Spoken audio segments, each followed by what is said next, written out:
Bonjour. Bonjour Église 180, vous allez bien? Oui, alors je vous souhaite la bienvenue. On est heureux de vous voir ici ce matin. Mon nom est Daniel Moreau et j'enseigne à l'occasion ici à l'Église. Et la plupart du temps, je suis enseignant à l'Église L'Eau-Vive, à l'école L'Eau-Vive. C'est une école. J'enseigne le français. Oui, j'espère qu'il n'y aura pas de faute dans mon PowerPoint. Alors, comme je disais, je suis heureux de poursuivre la série qui est en cours, « Étirer ses limites ». J'aime beaucoup le titre « Étirer ses limites ». Ça m'encourage beaucoup. Et quand je pense à étirer nos limites, j'imagine qu'il y a une zone. On a une zone qui est limitée. Et on est bien dans cette zone-là, puis on ne veut pas dépasser la limite, parce qu'au-delà de cette limite-là, c'est l'inconnu, on a peur et on n'est pas bien. Et notre réflexe naturel, c'est de rester à l'intérieur de ces limites-là. C'est ce qu'on appelle la zone de confort. Les psychologues appellent ça la zone de confort. J'ai une définition de ce qu'est la zone de confort. C'est un ensemble d'activités, d'habitudes, de comportements qui vous sont familiers et dont vous n'osez sortir par peur de l'inconnu, des jugements extérieurs et de l'échec. La peur nous empêche de sortir de notre zone de confort, d'étirer nos limites. Et c'est vrai dans tout plein de domaines, dans toutes sortes d'activités. Par exemple, le domaine culinaire. Okay? Moi, je pense que j'ai une assez grande zone de confort. J'aime goûter à des nouvelles choses. J'étire constamment mes limites. Puis, un jour, il y avait un de mes amis qui mangeait des olives fourrées au fromage bleu. Et il mangeait ça. Ça avait l'air tellement bon. Puis j'avais comme un petit doute. Il me semble, c'est fort, là. Mais je vais y goûter. Je vais étirer mes limites, je vais y goûter. Écoute, je vous le conseille. Vous devez absolument goûter à ça. Les olives fourrées au fromage bleu, c'est absolument infect. C'est ignoble, c'est dégueulasse. OK, c'est une expérience de goûter à ça. Vous devez le faire. Vous n'en mangerez plus jamais de votre vie, mais vous allez pouvoir raconter ça à un moment donné. Mais ce qui est vrai dans le domaine culinaire, puis tous les domaines, est aussi vrai dans la vie chrétienne.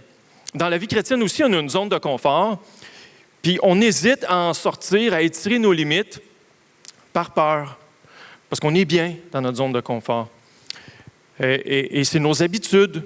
Par exemple, j'ai l'habitude d'aller à l'église le dimanche, OK? Et ce n'est pas la semaine, c'est le dimanche. J'ai l'habitude de m'asseoir dans la même zone, ma petite zone de confort. Avouez qu'on est toujours assis sensiblement à la même place. Je vais aller parler aux mêmes personnes. Je vais donner la même offrande, celle qui ne dépasse pas les limites de ma zone de confort. Je vais donner le même temps. Et on a une zone comme ça, une zone de confort. Et tant qu'on reste dedans, ce qui arrive, c'est qu'il ne se passe rien. On n'a rien à raconter. C'est plate quand mon père m'appelle et qu'il dit « Puis quoi de neuf? » La petite routine, rien de nouveau. Quand on étire nos limites, quand on sort de notre zone de confort, il va nous arriver des choses qui ne nous sont jamais arrivées parce qu'on fait quelque chose qu'on n'a jamais fait. Vous me suivez? Et je pense que Dieu aime nous voir en dehors de notre zone de confort. Il veut qu'on ait des choses à raconter. Et ce matin, je veux vous parler d'un homme qui a vécu il y a très longtemps et qui avait beaucoup de choses à raconter. On va regarder quelques passages de son histoire et on va essayer de voir comment il nous encourage à étirer nos limites, à sortir de notre zone de confort pour qu'on puisse, nous aussi, avoir quelque chose à raconter. Et cet homme-là, c'est le prophète Élie. Le prophète Élie, et le titre du message ce matin, c'est « Dépend et défend, puis contemple ». C'est les deux points que je vais aborder ce matin, « Dépend et défend », et le résultat de ça, c'est « contemple ». Élie a vécu, et ça fait un petit bout, il était sur Terre à peu près 900 ans avant Jésus-Christ, donc il y a presque 3000 ans, à une époque où, dans son pays, Israël, les gens s'étaient détournés de Dieu, ne suivaient pas Dieu. Ils suivaient d'autres dieux, ne voulaient rien savoir de l'Éternel. Même le roi s'était détourné de l'Éternel et lui était un peu tout seul à vouloir adorer le vrai Dieu. Et déjà, moi, je trouve que je connecte un peu avec Élie parce que ici au Québec, on est dans la même situation. On est dans une société, un pays où les gens ne veulent rien savoir de Dieu, se détournent de Dieu. Et même les dirigeants politiques, puis nous, bien, des fois, on se sent un peu seul, on est tout seul au travail, à aimer Dieu, seul dans notre famille, à aimer Dieu, comme Élie. Mais Élie avait un but, un objectif, c'était que les gens puissent revenir à Dieu, que les gens puissent découvrir la vie en Dieu. Et c'est exactement le même objectif que nous. Donc, c'est très intéressant de voir ce qu'Élie va faire, parce qu'on peut prendre exemple sur lui. Et le premier passage qu'on va lire, je vous mets en contexte, la stratégie d'Élie pour que les gens se tournent vers Dieu, c'est de montrer comment Dieu est puissant, montrer que Dieu est vivant. Et Dieu va dire à Élie, prie pour qu'il n'y ait pas de pluie pendant 3 ans et demi. Il va y avoir une grande famine dans le pays. Les gens vont être... ils n'auront plus de ressources, ils n'auront d'autre choix que de se tourner vers moi et d'avouer que je suis le seul vrai Dieu. Je vais refaire tomber la pluie. Ils vont voir ma puissance. Ils vont voir que c'est vrai. Alors, c'est ce qu'il fait. Mais le roi, qui s'appelait le roi Akab, ne va pas apprécier, il n'aime pas trop les famines dans son pays, puis il va vouloir tuer Élie. Et voici ce qu'Élie va faire. C'est le passage qu'on va lire, premier passage. « Puis la parole de l'Éternel fut adressée à Élie. Pars d'ici en direction de l'est et cache-toi près du torrent de Kérit, qui se trouve en face du Jourdain. » C'est un fleuve. « Tu boiras de l'eau du torrent, et c'est au corbeau que j'ai ordonné de te nourrir là. » Élie partit et se conforma à la parole de l'Éternel. Il alla s'installer près du torrent de Kérit, qui se trouve en face du Jourdain. Le corbeau lui apportait du pain et de la viande, matin et soir. Et il buvait de l'eau du torrent. Mais au bout d'un certain temps, le torrent fut à sec, car il n'était pas tombé de pluie dans le pays. Alors la parole de l'Éternel fut adressée. « Lève-toi, va à Sarepta, qui appartient au territoire de Sidon, et installe-toi là. J'y ai ordonné à une femme veuve de te nourrir. » On continue. Et là, Élie y va, je saute un petit passage, il dit à la femme, je m'en viens chez vous, elle dit, « L'Éternel, ton Dieu, est vivant, je n'ai rien de cuit, je n'ai qu'une poignée de farine dans un pot et un peu d'huile dans une cruche. Je suis en train de ramasser 2 morceaux de bois, puis je rentrerai, je préparerai cela pour mon fils et pour moi. Nous le mangerons, après quoi nous mourrons. » Élie lui dit, « N'aie pas peur, rentre et fais comme tu l'as dit. » Elle partit et se conforma à la parole d'Élie, et pendant longtemps, elle eut de quoi manger, ainsi que sa famille et Élie. La farine qui était dans le pot ne manqua pas, et l'huile qui était dans la cruche ne diminua pas, conformément à la parole que l'Éternel avait prononcée par l'intermédiaire d'Élie. Wow! Il me semble que quelqu'un appelle Élie. Puis Élie, quoi de neuf? Ouais, cette semaine, c'est des corbeaux qui m'ont apporté à manger. Puis après ça, je suis allé vivre chez une veuve très, très, très pauvre. Mais heureusement, la farine puis l'huile ne diminuaient pas. Alors, j'ai vécu comme ça pendant 3 ans et demi.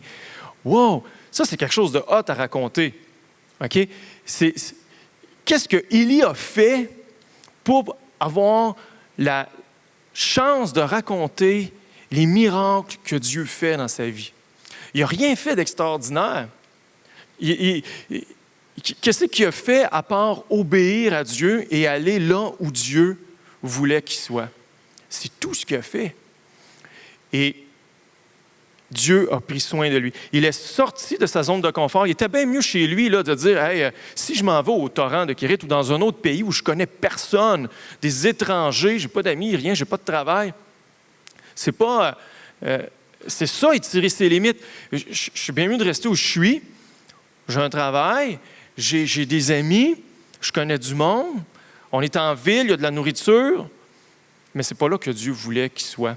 Et s'il était resté là, il n'aurait pas vu ce qu'il a vu, il n'y aurait rien eu à raconter. Et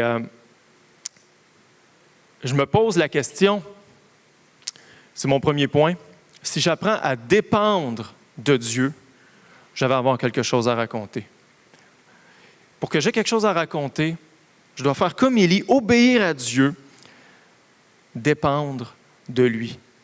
Et si ce matin, je me dis, coudonc, j'aimerais ça avoir quelque chose à raconter. Tu sais, des fois, j'entends des missionnaires ou des conférenciers, puis ils ont des choses à raconter que Dieu a fait dans leur vie, c'est incroyable.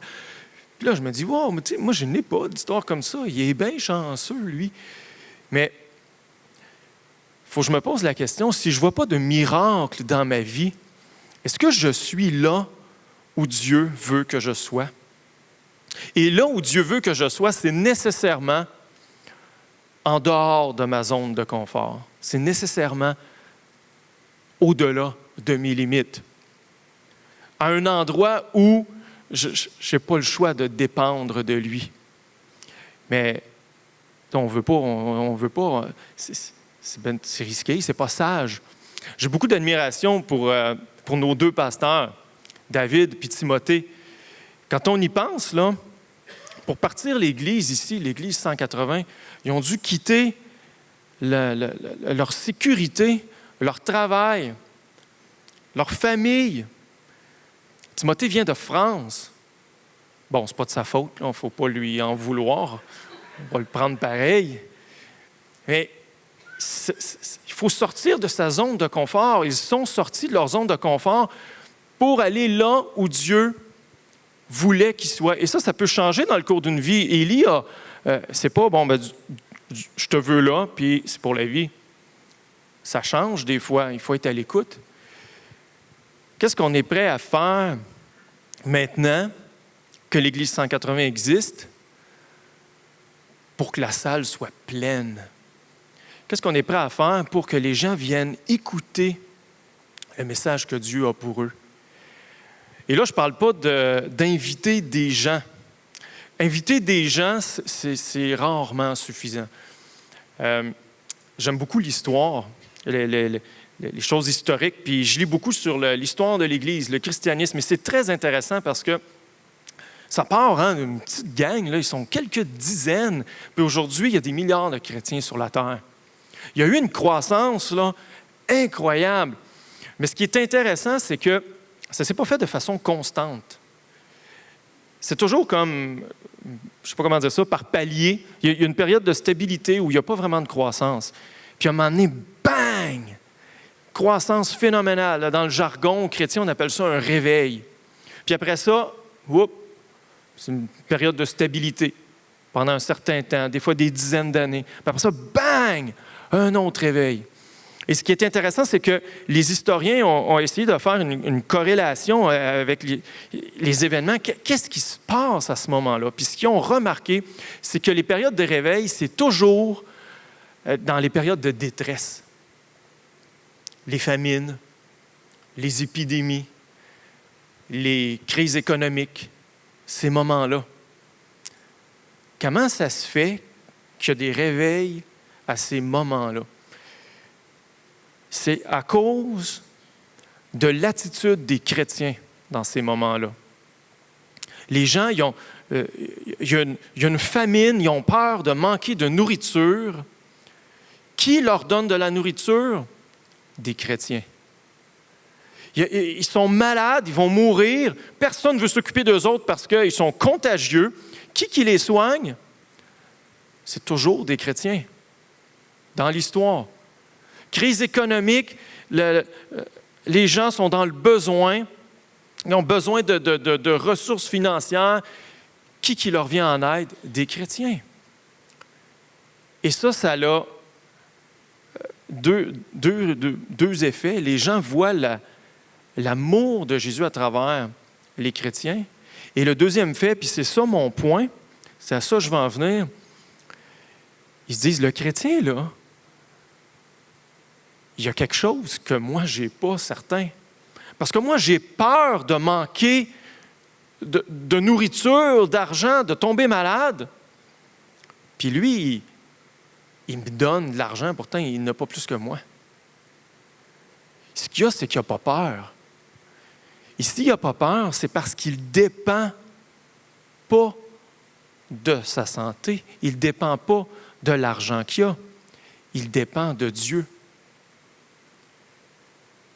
Si on veut que les gens aient le goût de venir à l'Église entendre des choses sur Jésus, ils doivent nécessairement voir qu'on n'a pas peur, qu'on étire nos limites, qu'on dépend de Dieu. Et la façon de le montrer, c'est, quand j'ai des surplus, je le donne. C'est particulier, là. Écoutez ça. Si Dieu me donne un surplus d'argent, qu'est-ce que je fais avec?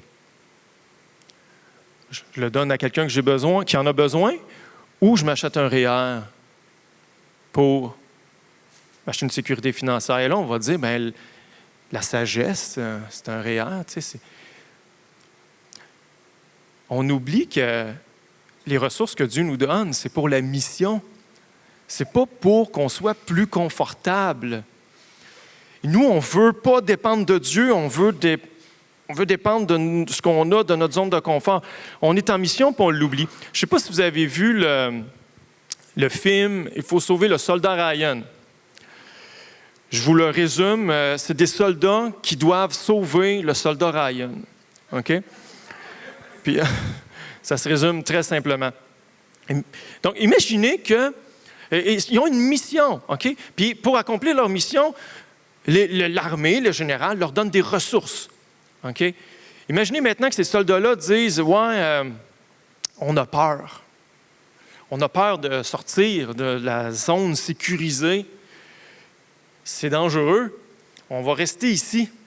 Puis les ressources qu'on a pour accomplir notre mission, on va les prendre. On va manger la nourriture, puis on va utiliser le pick-up, là, puis ça va être le fun, on va être bien, on va se construire des maisons. » Puis ils reçoivent plein de ressources pour accomplir la mission, puis ils oublient que c'est pour la mission. Puis même, on pourrait donner des talkie-walkie à ces soldats-là, puis leur dire, si vous avez besoin de quoi que ce soit pour accomplir la mission, juste le demander, puis on va vous le donner. Ça, c'est la prière. Dieu nous dit, si tu as besoin de quelque chose, tu le demandes, je te le donne. Mais c'est sous-entendu pour la mission, pour ce que je te demande de faire. Mais là, nous autres, on prend le talkie-walkie, puis ouais, il fait fret, peut-tu avoir un spa, quelque chose, un peu plus de chauffage, on veut améliorer notre confort, et on n'apprend pas à dépendre de Dieu. On veut augmenter notre sécurité. Mais tant que je n'apprendrai pas à dépendre de Dieu, à utiliser mes ressources pour aimer les autres, parce que c'est ça ma mission, puis dire Dieu va s'occuper de moi comme Élie a fait, il n'arrivera rien. Il n'arrivera rien. Je dis, si vous avez un surplus d'argent, vous pouvez le donner à quelqu'un qui est dans le besoin au lieu d'acheter un REER. Je pourrais dire aussi, vous voulez vous acheter une nouvelle voiture. Qu'est-ce qu'on fait avec la vieille voiture? On la vend ou on la donne à quelqu'un qui en a besoin?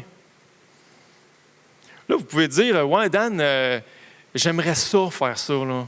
J'aimerais vraiment ça, donner plus à l'Église. J'aimerais ça, donner plus aux gens autour de moi qui en ont besoin.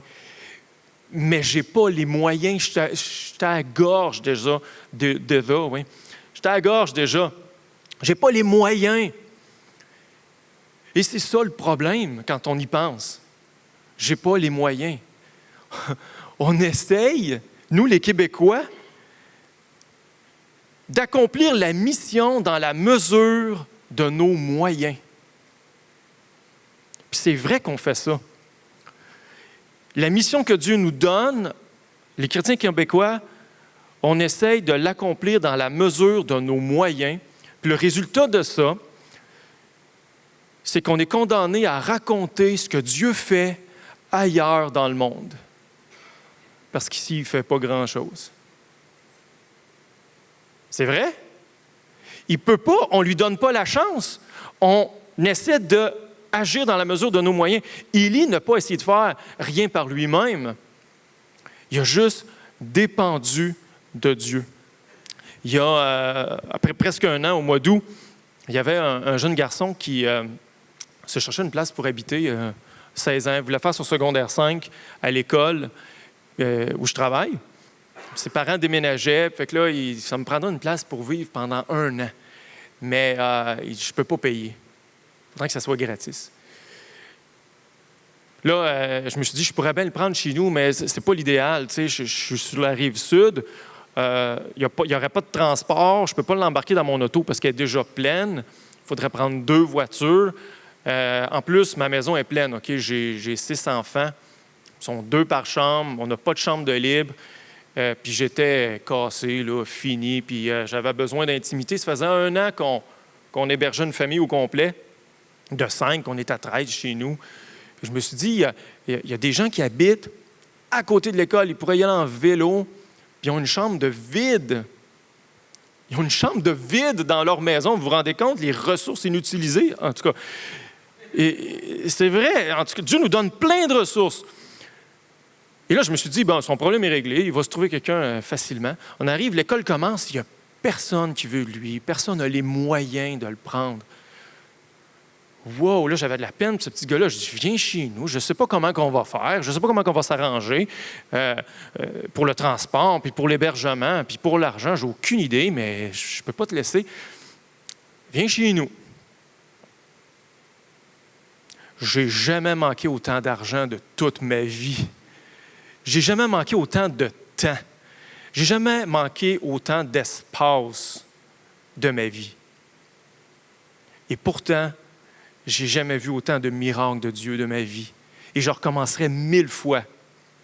Au mois d'octobre, ce petit gars-là vient ici à l'église. Il décide de se lever le dimanche matin. Il a bien de la misère à se lever. 16 ans. Il vient. Il est venu à quelques reprises ici à l'église 180. Et puis, c'était une journée de baptême.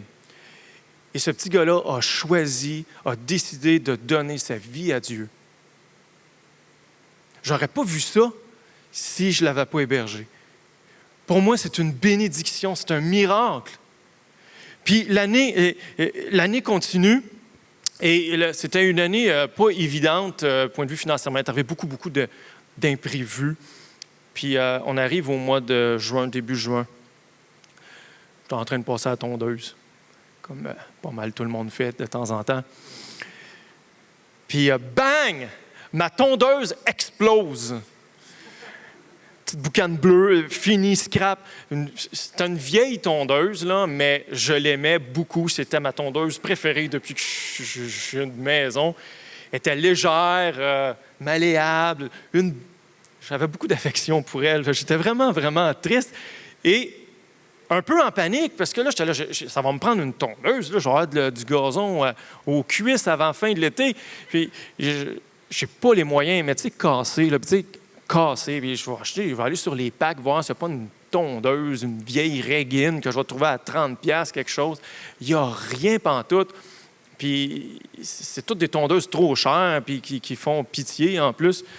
Et là, je me rappelle d'avoir pensé, et je vous le dis, je l'ai vraiment pensé, j'aurais pas dû prendre le garçon chez moi. J'ai vraiment pensé ça. L'argent qui m'a coûté me nuit maintenant. Là.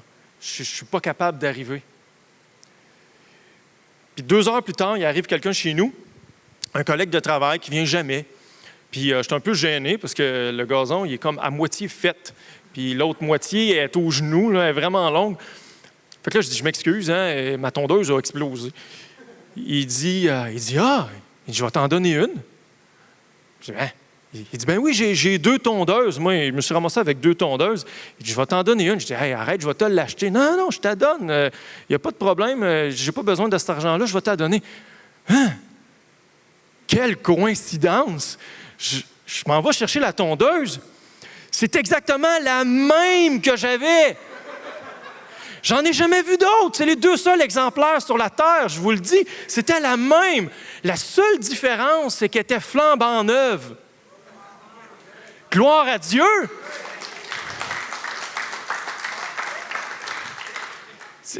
Et là, je me suis dit, ça ne peut pas être une coïncidence. C'est trop parfait, là. C'est trop parfait, le timing. Et j'ai fini de passer la tondeuse. Le lendemain, je suis toujours aussi cassé en passant. Là. J'ai une tondeuse, mais je n'ai pas plus d'argent. Là. Et plusieurs mois avant, ma belle-sœur nous a invités à aller voir un humoriste. En fait, elle a acheté 4 billets, puis elle a dit, voulez-vous venir avec nous? Puis là, on arrivait à la date, mais moi, il y a plusieurs mois, je ne savais pas que je serais cassé de même. Puis là, je dis à Jacinthe, en plus, elle voulait aller au restaurant. Je dis, hey, on ne peut pas y aller, là. C'est impossible. Là. On avait besoin de 100 $ pour aller voir l'humoriste puis le restaurant.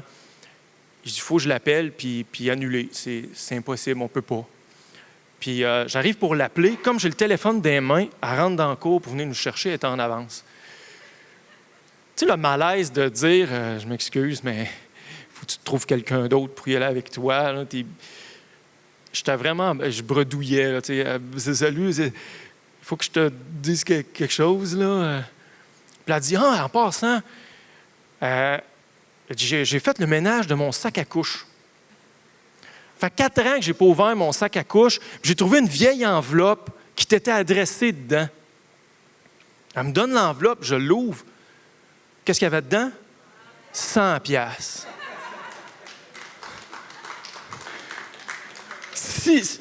C'est trop parfait. Qu'est-ce qui est le plus hot à raconter? Ouais, j'aurais pu héberger quelqu'un, mais c'était pas sage. J'ai préféré mettre de l'argent de côté, puis grâce à ma sagesse, quand ma tondeuse a brisé, j'ai été capable de m'en acheter une. Quelle histoire va amener les gens à Jésus? Quelle histoire va amener les gens dans l'Église? Celle où je me suis confié dans mes ressources ou celle où j'ai dit, je vais obéir à Dieu, je vais aimer les autres, puis je vais dépendre de toi. Je veux avoir des choses à raconter. Et j'ai hâte que mon auto brise. Non, c'est pas vrai. Oui, je veux qu'elle explose. Non, ce serait le fun si ça marchait comme ça. Mais la vérité, c'est que ça ne marche pas comme ça. Okay? Je ne suis pas en train de dire que si vous obéissez à Dieu puis que vous donnez de vos surplus par amour pour aider les gens qui sont dans le besoin, que Dieu va vous le rendre. Ce n'est pas ça que je suis en train de dire. En fait, je vais vous faire une prophétie ce matin. Je suis un prophète, moi aussi. Si tu donnes plus d'argent et plus de temps à ceux qui en ont besoin, tu vas avoir moins d'argent et moins de temps. C'est ma prophétie. Je ne suis pas en train de dire que si on aide les autres, Dieu va nous redonner puis qu'on va avoir le même confort. Ce n'est pas vrai. C'est vraiment pas vrai. Mais j'en manquerai pas. C'est ça la promesse. Mais il y a un prix à payer. Il y a un prix à payer pour voir les miracles. Élie, quand il était dans le désert chez la femme veuve, il n'était pas riche, ce n'était pas la grosse affaire, mais Dieu s'occupait de lui. Mais il a vu des miracles. Il y a un prix pour voir les miracles de Dieu. La question, c'est, es-tu prêt à voir, à payer le prix pour voir la puissance de Dieu dans ta vie? Puis, pour que les autres le voient aussi, parce que ça nous fait quelque chose à raconter. Les autres peuvent voir ça. Il faut payer le prix. Là, j'ai un blanc. C'est quoi la prochaine slide? Oui, c'est ça. Merci. La femme dit alors à Élie, « Je reconnais maintenant que tu es un homme de Dieu et que la parole de l'Éternel dans ta bouche est vraie. » C'est la femme chez qui il habitait. Elle a vu, et là, Élie a fait d'autres miracles. Elle voit les miracles de Dieu.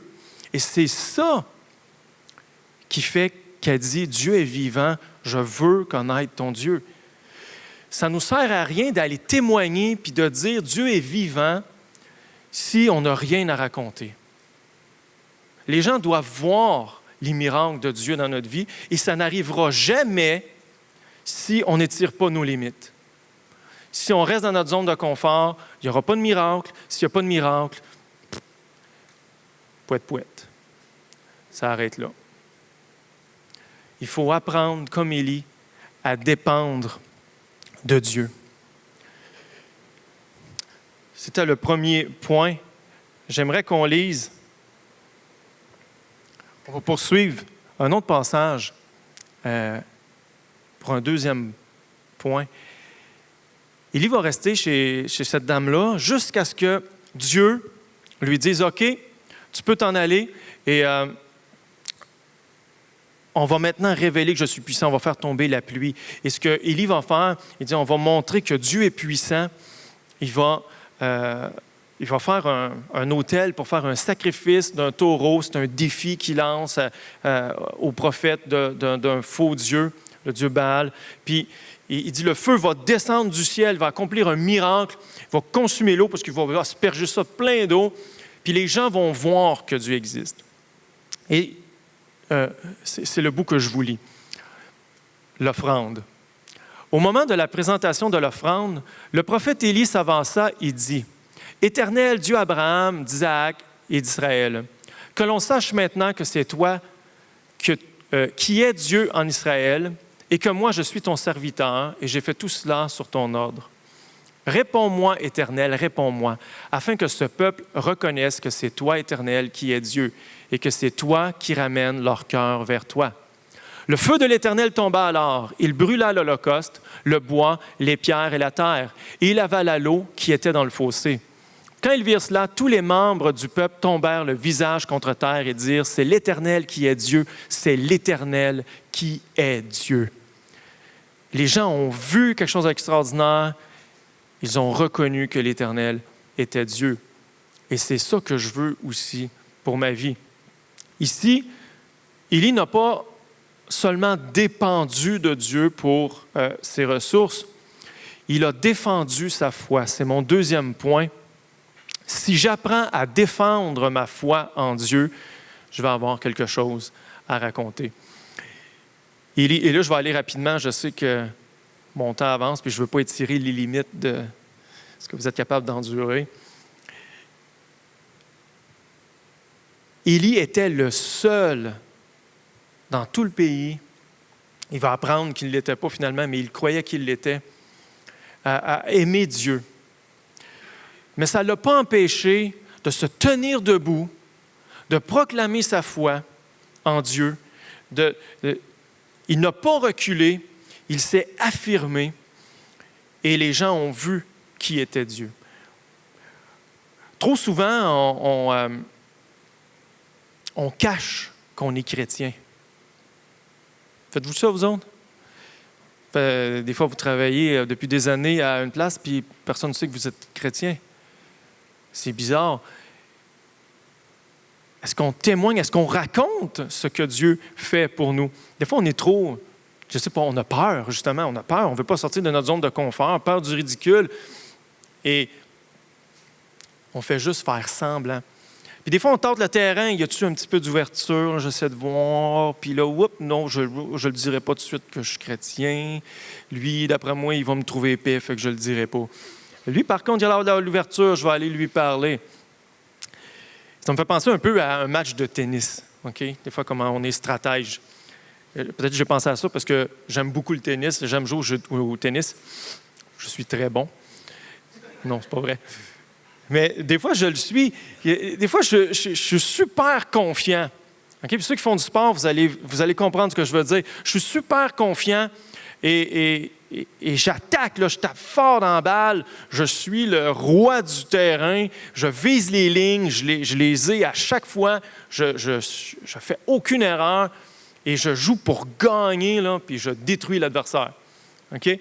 D'autres fois, je vais jouer contre la même personne, mais je n'ai pas confiance, j'ai peur. Oups, là, ma manière de jouer va changer. Au lieu de viser les lignes, je vise le centre du terrain. Au lieu de taper fort, je tape timidement, pas fort, pour ne pas manquer mon coup. Et là, j'arrête de jouer pour gagner, puis je joue pour ne pas perdre. Et le résultat de ça, c'est que l'autre en profite, puis c'est lui qui tape, puis c'est moi qui mange une volée. On joue pour ne pas perdre parce qu'on a peur. Des fois, notre vie chrétienne ressemble à ça. Et je le formule comme ça. Je l'ai écrit pour pouvoir le lire comme il faut. Prochaine diapo. On devrait, au lieu de vivre de manière à ne pas perdre la face, vivons de manière à gagner des âmes à Jésus. Tu sais, là, au lieu d'être prudent, là, hey, c'est nous qui avons raison, c'est nous qui avons la vérité. On n'a pas à être gêné. Il faut défendre notre foi parce qu'on est dans le bon côté. On est dans la vérité. N'ayons pas peur de perdre la face. Tant pis si on perd la face. Vivons de manière à gagner des âmes. Mais ça, ce que je veux dire par là, c'est pas qu'il faut se promener et dire « Oui, bonjour, je m'appelle Daniel Moreau, je suis un enfant de Dieu. » C'est pas ça. Je dis juste d'être naturel. Tu sais comment on est quand on est entre chrétiens? Quand on est entre chrétiens, on n'est pas pareil. Regarde, il y a quelques années, je faisais des jeux de société avec un de mes amis. On fabriquait des jeux. Puis il y a un couple qui vient nous présenter un jeu de société pour qu'on le vende. Tu sais. Puis on jase avec eux autres. Un jeune couple, à peu près 20 ans. Puis j'apprends qu'ils sont mariés. C'est rare. Puis un peu plus tard, il voit les photos de famille. Puis on a des grosses familles. Puis il dit, hey, vous êtes vraiment chanceux. S'en allais-tu dire béni? Là, j'ai un doute. Mais j'ose pas trop m'avancer. Tu sais, je joue au tennis, je veux pas perdre la face. Là, je dis, j'ai une question pour toi, stratégique. Pourquoi tu t'es marié? Pourquoi vous êtes marié? Vous êtes tellement jeune. Et là, je vois, là, il veut fondre, là, il regarde sa femme. Ben, c'est parce que, tu sais, nous, c'est parce qu'on croit en Dieu, là. Puis, là, je fais, ah ouais, c'est bien bizarre. Je ne sais pas niaiser longtemps. Je dis, moi aussi, je crois en Dieu. Puis là, on s'est rendu compte qu'ils vont à l'église de Terrebonne où j'ai plein d'amis. On a plein d'amis communs. On s'est peut-être croisés des fois sans le savoir. C'est bien drôle. Et on est passé à un B de ne pas savoir qu'on était chrétien parce qu'on ne s'affichait pas comme chrétien ni un ni l'autre. C'est bizarre. Et sans crier qu'on est chrétien, juste être naturel. C'est une bonne affaire, ça. Au lieu de dire, tu es chanceux, disons donc, tu es béni. On montre par ce vocabulaire-là que je suis chrétien. Je défends ma foi. Quand on est ensemble entre chrétiens, on n'hésite pas à prier ensemble. Pourquoi est-ce que quand on n'est plus avec des chrétiens, on ne prie pas? Prions. Quand quelqu'un nous annonce une bonne nouvelle, puis qui est chrétien, on dit « gloire à Dieu ». Puis s'il n'est pas chrétien, on dit « wow, bravo ». Gloire à Dieu toujours. Et défendons notre foi.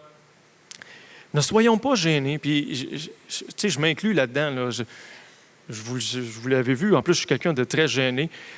Mais il ne faut pas avoir peur. Vous savez, Élie, il n'a pas toujours été là où Dieu voulait qu'il soit. Puis, je conclue avec ça. Les musiciens, vous pouvez monter. Élie n'a pas toujours été où Dieu voulait qu'il soit. Une fois, il a eu peur. Après avoir fait le sacrifice, le roi voulait le tuer. Et j'imagine qu'il s'attendait à ce que tout le monde dise « Ouais, adorons Dieu, le roi se prosterne, Dieu est vivant, regardez ce qu'il y a fait. » Non, tout le monde voulait le tuer. Et là, il a comme, je ne sais pas comment le dire, pété sa coche. Il a dit Dieu, je pense qu'il a douté que Dieu était là parce qu'il n'y avait pas de résultat. Dieu m'a abandonné. Il dit, il ne se passe rien. Moi, je fais des sacrifices. J'apprends à dépendre de Dieu. J'apprends à défendre ma foi, puis ça ne donne rien. Il n'y a pas de résultat. Il n'y a pas de miracle. Les gens ne se tournent pas vers Dieu. Mais je pense que, même la Bible dit qu'il voulait mourir. Peut-être que vous êtes dans cette situation-là. Peut-être que vous voulez bien dépendre de Dieu, défendre votre foi, mais vous avez l'impression que Dieu vous a abandonné parce qu'il n'y a pas de miracle. Il n'y a pas de miracle. Mais j'aimerais te dire que Dieu ne t'a pas abandonné. Dieu n'avait pas abandonné Élie. Il l'a retrouvé, puis il l'a fortifié, il l'a encouragé. Ce qui arrive parfois, c'est que les miracles, on ne fait juste pas les voir, mais ils sont là. Puis je pense aussi que des fois, on ne veut tellement pas sortir de notre zone de confort que Dieu met des circonstances dans notre vie qui nous font sortir de force pour qu'on puisse dépendre de lui, parce qu'on n'est pas prêt à le faire par nous-mêmes, à dire « je vais dépendre de lui ». Il arrive des choses dans notre vie. Et puis des fois, c'est les moments où on dit « Dieu m'a abandonné », puis c'est le contraire. C'est exactement le moment où Dieu va accomplir un miracle dans ta vie. Ce printemps, ma mère est décédée. Elle avait 59 ans. Une maladie qui est inconnue. Personne ne sait qu'est-ce qu'elle avait. Elle n'avait pas le cancer, elle n'avait rien. Quand elle faisait des tests, elle était en parfaite santé. On a tellement prié. J'aurais tellement aimé ça un matin vous dire, vous raconter la guérison miraculeuse de ma mère. Vous raconter comment Dieu est grand, comment Dieu est bon, puis comment Dieu guérit, puis les miracles qu'il fait, mais elle est morte. On a prié jusqu'à la veille de sa mort. Puis il n'y a pas eu de guérison. Est-ce que ça veut dire que Dieu nous a abandonnés? Certainement pas.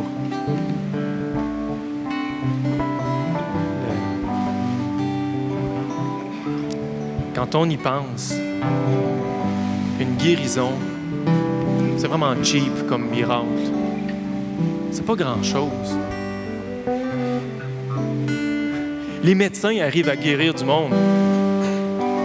Puis, les guérisons qu'on voit dans la Bible, Jésus a guéri des malades, les apôtres ont guéri des malades, c'est extraordinaire. Mais j'ai quelque chose à vous dire, ces gens-là, aujourd'hui, ils sont morts pareil. Si ma mère avait été guérie, oui, ça aurait été extraordinaire, mais ça ne l'aurait pas empêché de mourir un jour. Voulez-vous que je vous dise c'est quoi le vrai miracle? Celui qui fait que je vais glorifier Dieu, celui qui fait que je vais raconter les merveilles de Dieu, c'est que ma mère a la vie éternelle. Ma mère vit. C'est un bien plus grand miracle qu'une guérison. Et je vais louer Dieu 1000 fois plus pour ça que pour une guérison.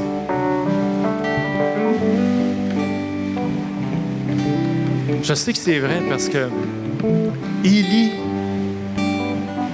900 ans après sa mort, est apparu à des personnes. Jésus est monté sur une montagne avec ses amis, puis ils ont vu Élie. Ils lui ont parlé. Il était vivant. Il était là. Il avait 900 ans. Puis au moment où on se parle, Élie est encore vivant. Puis dans 1 milliard d'années, il va être encore vivant. Puis ma mère aussi. Parce qu'elle a la vie éternelle. Puis j'ai la vie éternelle, moi aussi. Puis tu peux avoir la vie éternelle. C'est le miracle de Jésus à la croix qui te donne sa vie qui est éternelle. Et ça me fait quelque chose à raconter. Ça, c'est un miracle que je ne me tannerai jamais de raconter. Puis, si je suis capable de garder le focus là-dessus, de garder dans ma tête, j'ai la vie éternelle, ben je vais être capable de me dire, ben donner ma vieille voiture, c'est pas grave. Perdre ma santé, c'est pas grave. Perdre la vie, c'est même pas grave. Les chrétiens que je comptais tantôt qui ont soigné des malades, beaucoup sont morts à cause de ça. Mais beaucoup sont devenus chrétiens à cause de ça. Beaucoup ont reçu la vie éternelle à cause de ça. Qu'est-ce qui est le plus important? La vie éternelle des gens qui m'entourent ou une voiture, ou une tondeuse, ou une maison avec trop de monde dedans. C'est quoi ça fait d'être serré financièrement si j'ai la vie éternelle? Si je garde en tête que j'ai la vie éternelle, je vais pouvoir dépendre de Dieu chaque jour, étirer mes limites. Si j'apprends que j'ai la vie éternelle, si je le comprends, je pourrai défendre Dieu sans crainte du ridicule, parce que qu'est-ce que ça peut faire? J'ai la vie éternelle, j'ai tout, il n'y a rien qui peut battre ça. Gloire à Dieu. Et j'aime glorifier Dieu pour ça. Je veux raconter ça. Et ce matin, on va louer le Seigneur. Et je veux qu'ensemble, tout le monde, on glorifie Dieu pour la vie éternelle qu'il nous donne, pour les miracles qu'il fait dans nos vies quand on apprend à dépendre de lui. Parce qu'il ne nous abandonne jamais. Même quand on a l'impression qu'il n'y a rien qui va, il est là. Louons Dieu, glorifions-le avec puissance. Amen.